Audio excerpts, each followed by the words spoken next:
Welcome to another edition of SAT TV News. I'm Alicia George. Thanks for joining us. In our top stories, national consultation on climate change opens in Dominica. No charge made in the case of police officers alleged to have murdered Portsmouth man. From the region, Haitian gang leader on the run after prison outbreak. And internationally, comedian Robin Williams dead at 63. In sports, DFA to stage a 5-day coaching course. Details of these and other stories will follow. Welcome back. A 2-day national consultation to discuss the benefits of the Global Framework for Climate Change, GFCS, opened Tuesday at the Fortune Hotel. The consultation seeks to mainstream climate change adaptation in the priority sectors of the GFCS, including health, agriculture and food security, water and disaster risk reduction. Speaking at the opening of the consultation, Dr. David Johnson, Chief Medical Officer in the Ministry of Health, said Dominica has been classified among countries most vulnerable to climate change. Undoubtedly, the nature island has a complex mixture of vulnerabilities stemming from our geographic location and topography. These vulnerabilities reflect our status as a small island developing state and include a combination of environmental, socioeconomic, and health vulnerabilities. The Chief Medical Officer said a number of factors have been outlined as being the principal indicators of Dominica's vulnerabilities, including its geographic location and topography, reducing the country's likelihood to achieve sustainable development. Notwithstanding efforts made to reduce damage from natural disasters, Dr. Johnson highlighted there is still need for further development of these strategies. Meanwhile, Adrian Trotman, Chief of the Caribbean Institute of Meteorology and Hydrology, CIMH, said the group strives to use a science that people often take for granted and apply it to the development of the economy. Everything under the sun is affected by weather and climate.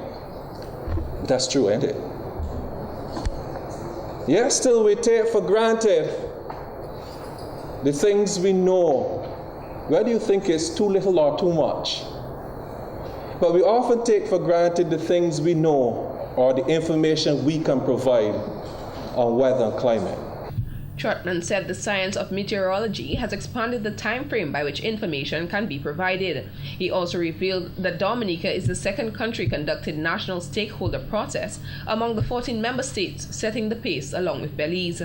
The national consultation brings together representatives from all national development sectors, the World Meteorological Organization, the Caribbean Community Climate Change Center, the Caribbean Institute of Hydrology and Meteorology, and the Pan American Health Organization, PAHO. A charge of murder has yet to be laid against 5 police officers, 4 men and 1 woman accused of murdering a Portsmouth man in their custody between August 4th and 5th. Before the charge could have been read at 1:05 p.m. this afternoon, counsel representing all 5 defendants, Lennox Lawrence, objected to the charge being read, while describing the charge as unlawful and irregular. Lawrence was allowed 2 hours to gather the authorities he intended to submit when court resumed at 3 p.m. The Director of Public Prosecution, Evelina Baptist, had no objections, and when court resumed, Lawrence made reference to a number of authorities on which he relied, the main one being the Coroner's Act 430 of the Law of Dominica, Section 6. According to Lawrence, that section of the Act states that on the death of any person confined in a place of lawful detention, the officer in charge of such place shall report the death to a coroner, who shall proceed to hold an inquest in the usual manner. He stated further that before a complaint can be filed, there must be a coroner's inquest, and in this case, this has not yet been done. Lawrence said it is upon the completion of the coroner's inquest that the Commissioner of Police or the DPP can take the appropriate steps to lay the charge of murder. Meantime, Tiani B. Hansen, attorney representing the family of the deceased, said the case mentioned in the application by the defense attorney is not the same. In Dominica, we opened the inquest. We then allowed the jury to look at the body and some of the injuries or whatever, the state of the body, I should say. At that time, the next of kin identifies the body, and then the autopsy begins. The autopsy gets a verbal cause of death, which is given to the police. The police then acts on that. Our Section 39 protects us because it says that the end of the inquest is left for the end of the criminal proceedings to take place, which is Section 39. There was no need for this long story adjournment. It could have been done right on their feet. However, upon Attorney Lawrence's submission, the DPP indicated that she would require time to prepare her response. The matter will convene at 2:15 on Wednesday afternoon. Magistrate Bernard Paquette presided over the matter. Meanwhile, members of the public have expressed concern about the attempt by police officers to conceal the identity of the accused while entering the court on Tuesday afternoon. I find that is injustice for Dominica. We need justice in Dominica. Justice for one, justice for all. Yeah. Thank you very much, brother. Why is that they run so fast like that? Huh? Why are you allow the people and them to see them? They shouldn't be run because we, like human beings, if we in our country, in our beautiful Dominica, all you shouldn't be allow them running. All you will make them stay there for us to see them. All you can make them run and hide. My name is Kalyan Moses. When it's my turn, it's from the front door. When it's their turn, it's from the back door, and they're running without no handcuff to the cell. Why?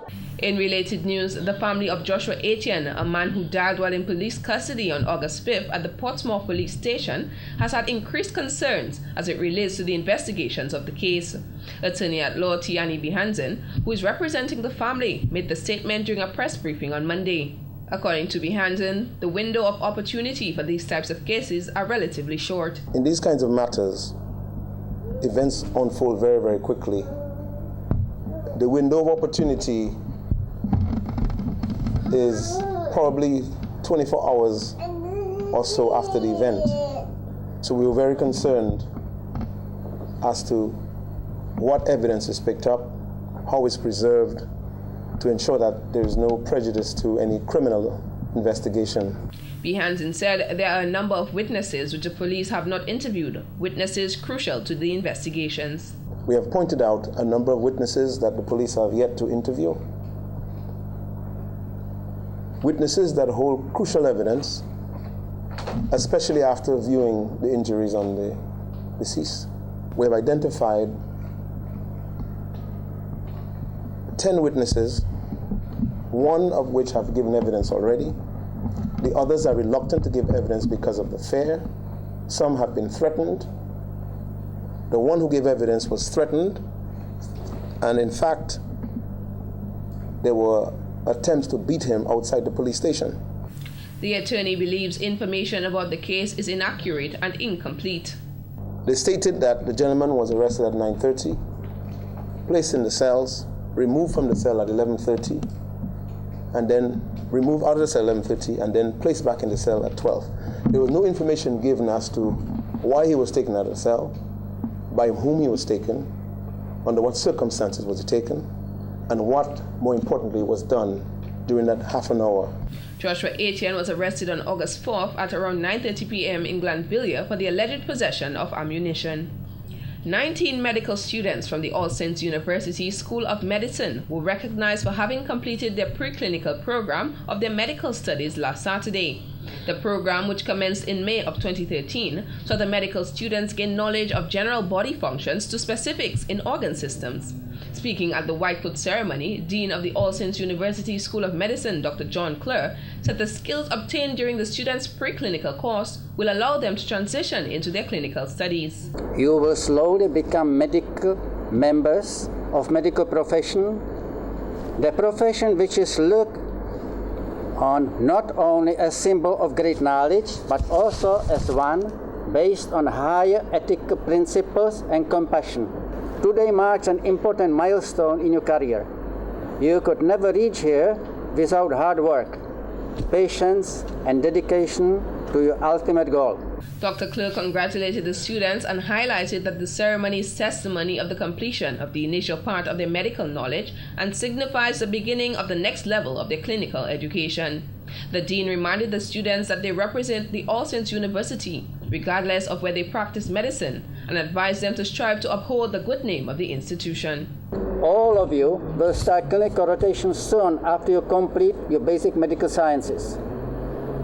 You can complete rotations in different teaching hospitals affiliated with our university. Many of our students have rotated in these hospitals. I have to remind you that regardless where you do your rotations, always remember that you represent the school.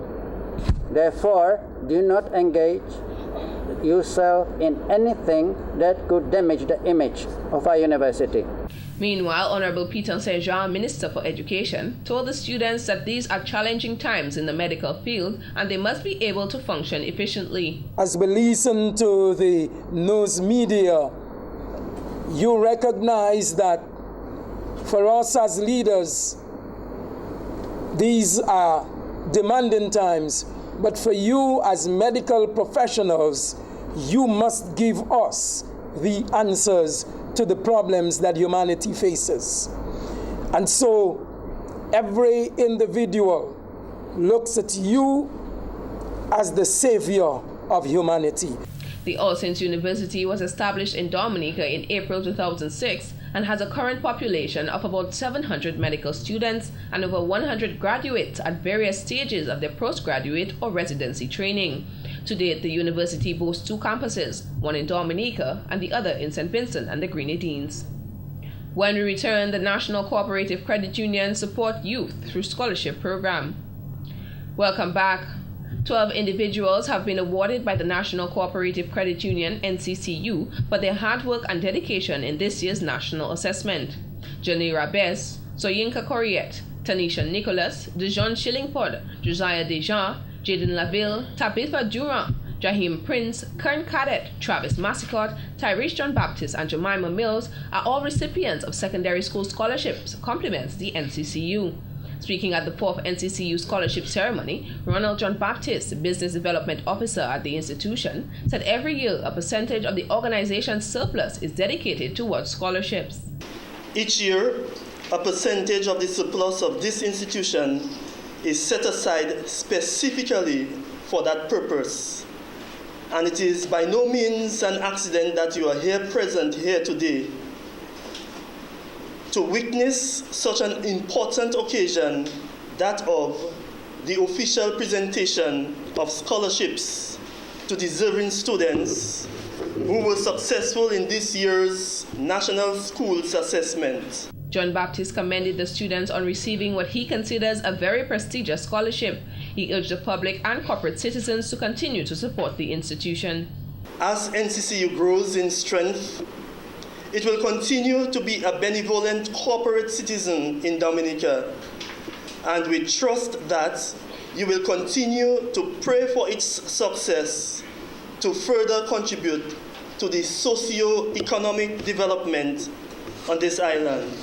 Meanwhile, Aylmer Irish, NCCU's Chief Executive Officer, advised the recipients to use their scholarship as a first step to create their future. I am reminded of the words of Abraham Lincoln, the 16th President of the United States of America. The best way to predict your future is to create it. What better way to begin by being the recipient of an NCCU scholarship? Over the past 4 years, the NCCU has awarded over $300,000 in scholarships to students in Dominica. The addition of these 12 scholarships brings the quantum to 56 scholarship holders at secondary schools to date. Fire officers stationed at the Portsmouth Police Station on Monday ended protest action over what they deemed unsuitable working conditions. Last week, officers slept outside of the Portsmouth Police Station, sending a clear message about their dissatisfaction with what they say are poor working conditions. General Secretary of the DPSU, Thomas Later, said as of Saturday, August 9th, the officers will move temporarily to the youth center for the duration of this week, after which they will be relocated to a building on Harbour Lane owned by the Douglases in Portsmouth. In a sudden twist Tuesday, Later stated that at 6:45 p.m. on Monday, the fire officers who were involved in the protest received a Memorandum of Understanding, MOU, from Fire Chief Josiah Dupuis, stating they would be transferred to another location. SAT-TV News understands that the fire officers in question were advised that they would be disciplined by the fire department for their protest actions. Later considers this victimization as a grave injustice. The DPSU General Secretary said he will seek an audience with fire officers island-wide, encouraging them to take protest action against the fire chief's decision. SAT-TV's request for comment from Fire Chief Josiah Dupuis was denied. Prime Minister Honorable Roosevelt Skerrit has given his commitment to resolve the issues facing the employees of the Public Works Corporation, PWC. This follows a successful meeting on Monday with the General Secretary of the Dominica Public Service Union, Thomas Leyta. Leyta told SAT-TV News during the meeting, 11 issues were discussed, one of which was the future of the PWC, as the site has been earmarked for the construction of a 5-star hotel by the government. The Prime Minister has given us the assurance that the construction of any enterprise on the site where Public Works is currently located should not be interpreted as the closure of the Public Works Corporation. The Prime Minister has told us that at the right time, when a new location is being decided upon, the staff will be consulted. He said the Prime Minister revealed that the Board of Directors will meet soon to establish a protocol to formulate the dissemination of roadworks to be carried out by the PWC. Leyta said government is currently verifying all debts owed to the corporation to facilitate the payment to the PWC later this week. Also, he has indicated to us that a schedule will be established so that Social Security can be paid and that payment to them will remain current. Because the Prime Minister did recognize that not paying, and he agreed with us, that not paying your Social Security has a lot of negative implications for you as far as your benefits are concerned. And not only your benefits, I've been telling you, even when you retire, if the contribution will not pay, it means that your pension will be less than what it should be. As it relates to the late payments of salaries, Leyta said the Prime Minister also called on the management of the PWC to provide project invoices in a timely manner to ensure they can be paid at the soonest. He noted, based on the meeting with the Prime Minister, the management of the corporation has a lot of work to do as it relates to the affairs of the organization and proper dialogue with employees. This has been the local segment of the news. Coming up next, regional highlights.